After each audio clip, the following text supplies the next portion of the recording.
Welcome back po muli sa aking munting channel, Lovebirds at iba pa. Kung bago ka palang naligaw sa aking channel, kahit naman po ng bell button at pa-subscribe na rin.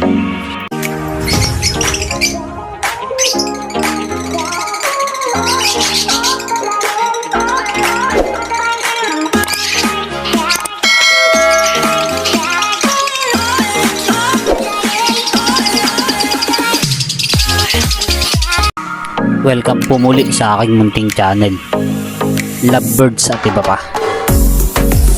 So marami po sa mga nag-aalaga ng ibon na hindi alam ang MOI. So ano po ba ang MOI? Ang MOI po ay mode of inheritance ng mga ibon. Bago po natin talakayin ang MOI, alamin naman natin kung saan galing ang kulay ng ating mga ibon. So meron din pong tatlong kulay na pinagmulan ng ating mga ibon. Ito po ay ang green, ang pangalawa naman po ay turquoise or par blue, ang pangatlo naman po ay blue.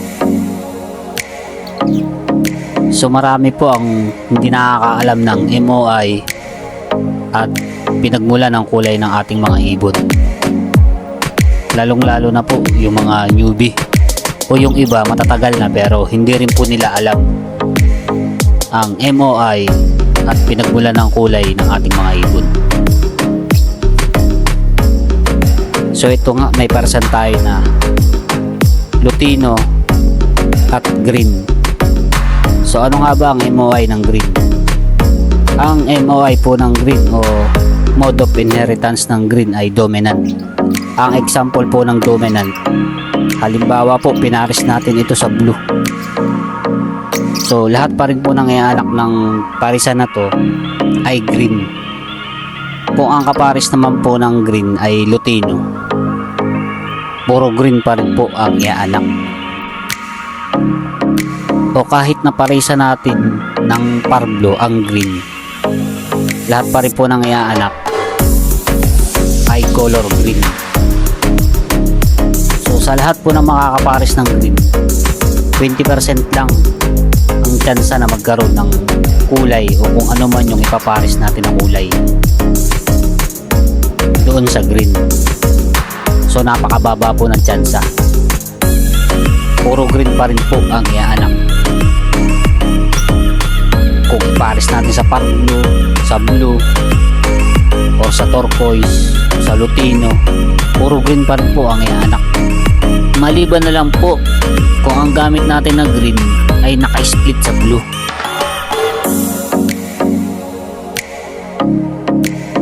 Ang pangalawang MOI naman po ay recessive.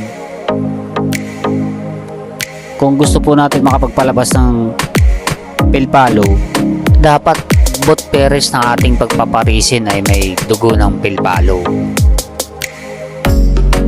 o mga naka-split sa pilpalo.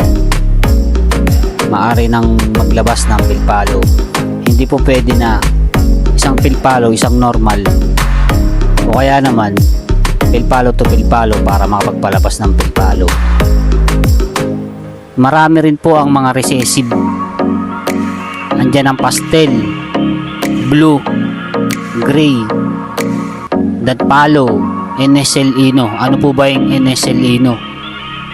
Ito po ay non-6 link Ino. Ang pangatlo naman po na mode of inheritance o MOI ay 6 link. Ang example po ng 6 link ay kung magpapares po tayo ng green opa, kasi po ang 6 link ay sa mga opaline.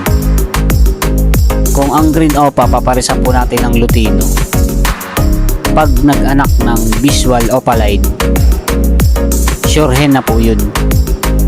Pag naman po nag-anak ng green lang o green normal, yun naman po ang magiging cock. So sa kulay pa lang po ng mga ibon, alam na natin kung ano yung hen, ano yung cock. So hindi na po tayo mahihirapan mag-gender. Hindi na po natin kailangan magpa-DNA. Hindi na rin natin kailangan kumapakapapa ng mga pelvic Hindi na po natin kailangan tingnan ang behavior ng ibon kung kak ba ito o hen. Hindi na tayo manghuhula dahil sa kulay pa lang alam na agad natin kung ano ang kak or hen.